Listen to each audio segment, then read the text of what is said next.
AVL appears to have some elevation there. If I work my way back, right, or forward, looks like I have some elevation in AVL. V1 through V6, so my septal leads V1 and V2 definitely have elevation in V1.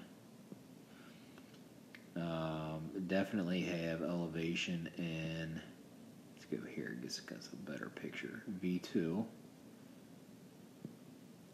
V3, my anterior leads of V3 and V4.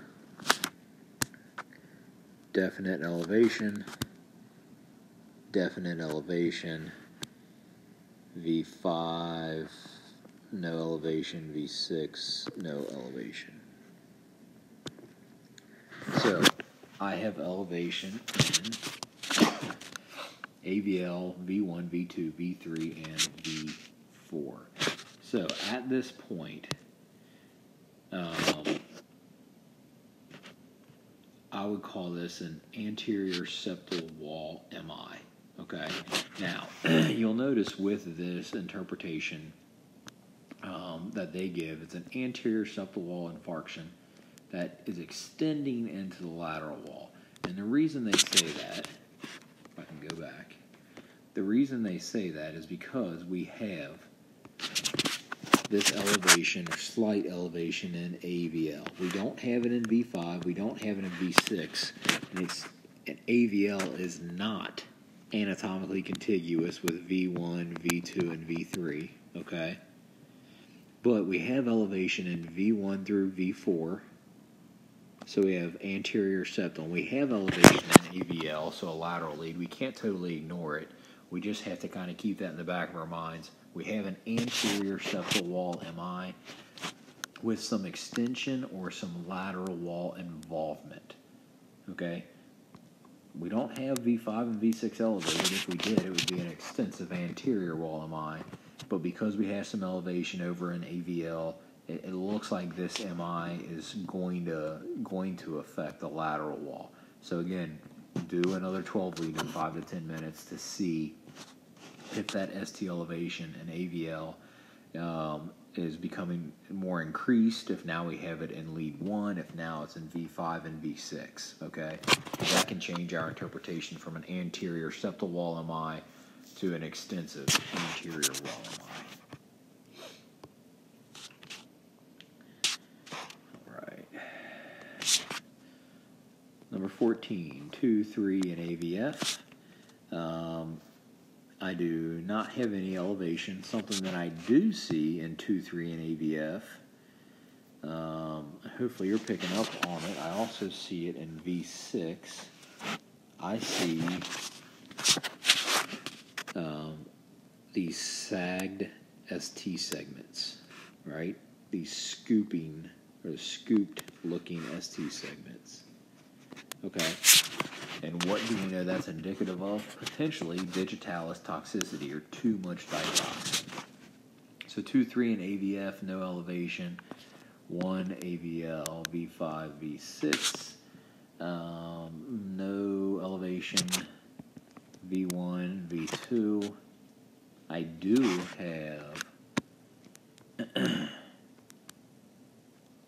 do have elevation in V1. Okay. V2, significant elevation. V3, which is my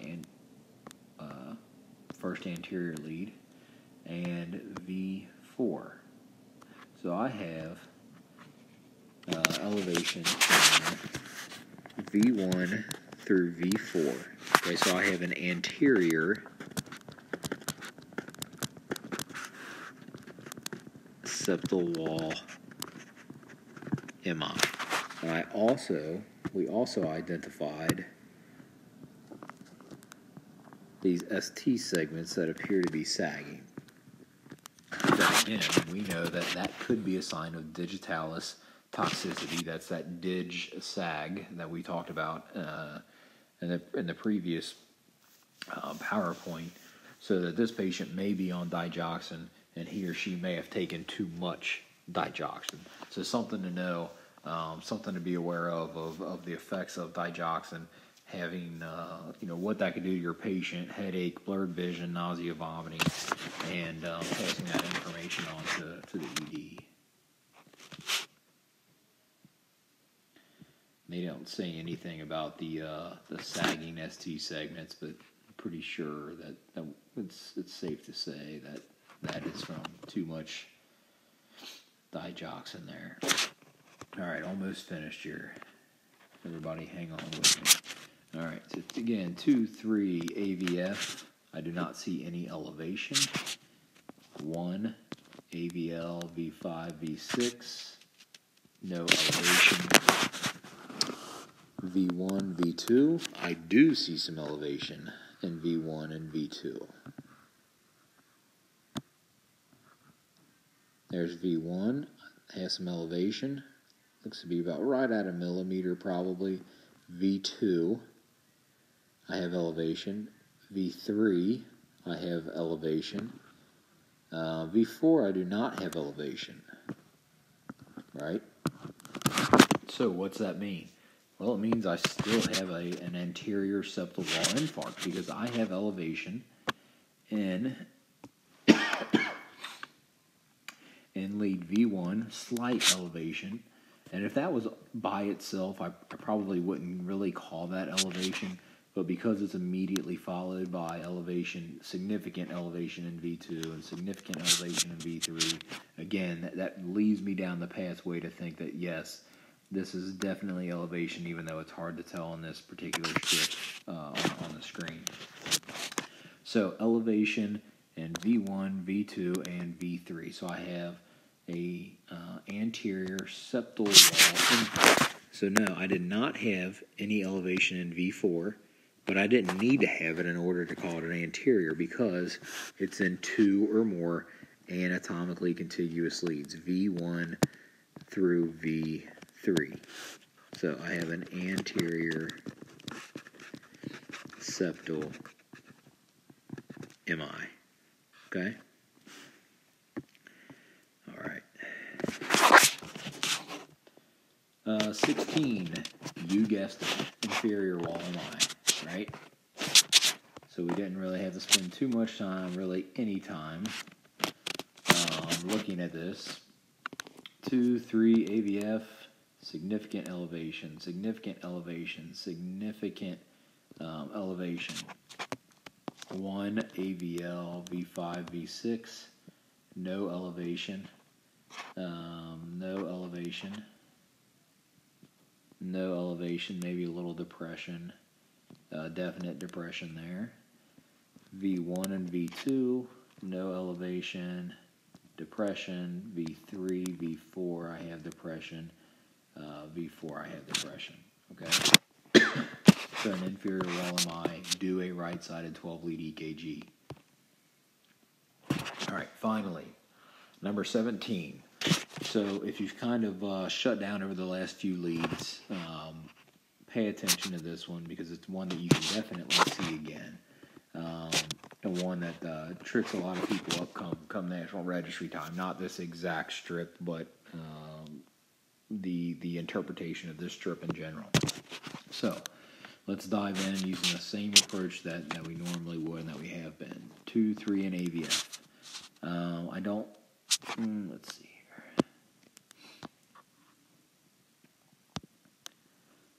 No elevation in lead 2. Lead 3, no real elevation.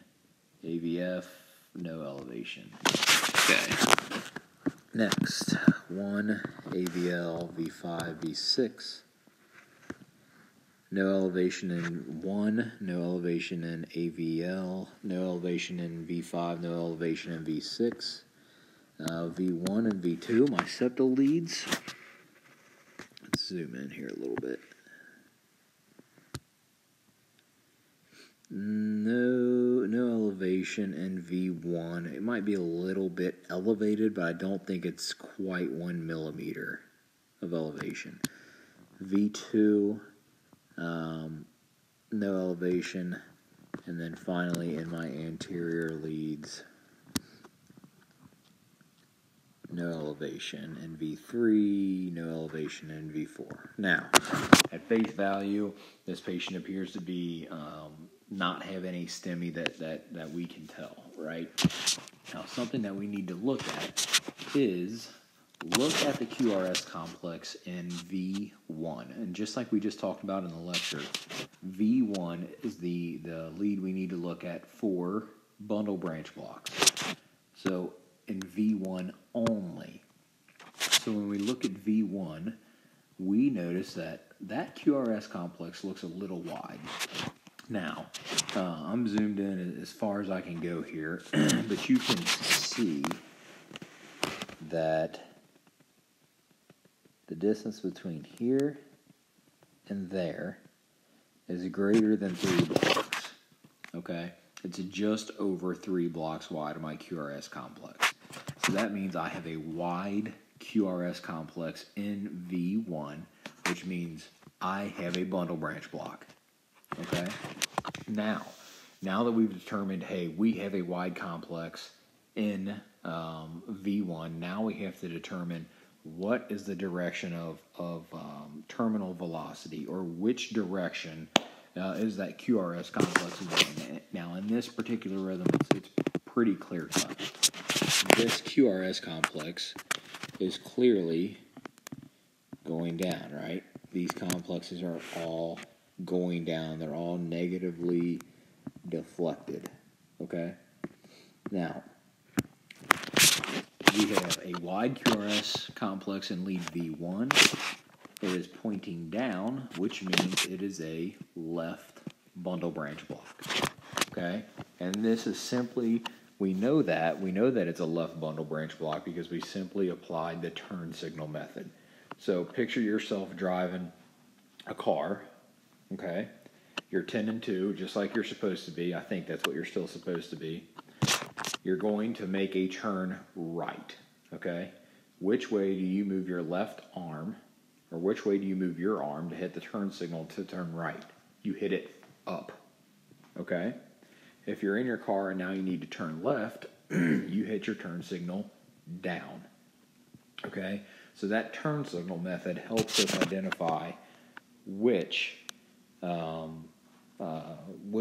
sided bundle branch block we have. Is it a left-sided bundle branch block or a right-sided bundle branch block? So our QRS complex in this example is going down. It's greater than 0.12 seconds, so it has to be a left bundle branch block, which means this is absolutely an imitator. And that left bundle branch block can produce a false STEMI, or it can hide a STEMI. So with a left bundle branch block, we really don't know at the end of the day what's happening with this patient. So we need to treat them as if they are having a STEMI. We need to treat them with MONA. We need to notify the hospital to identify, or to notify them what we're coming in with so that they can be prepared.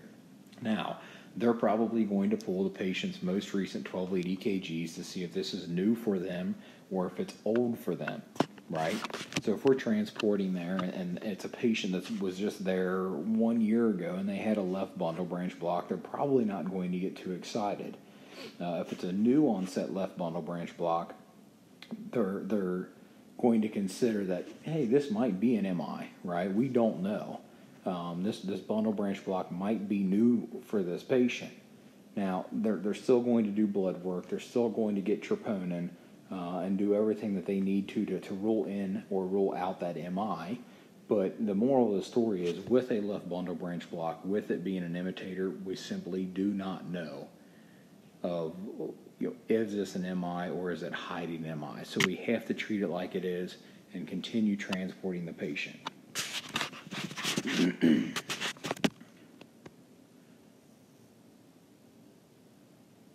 Okay, so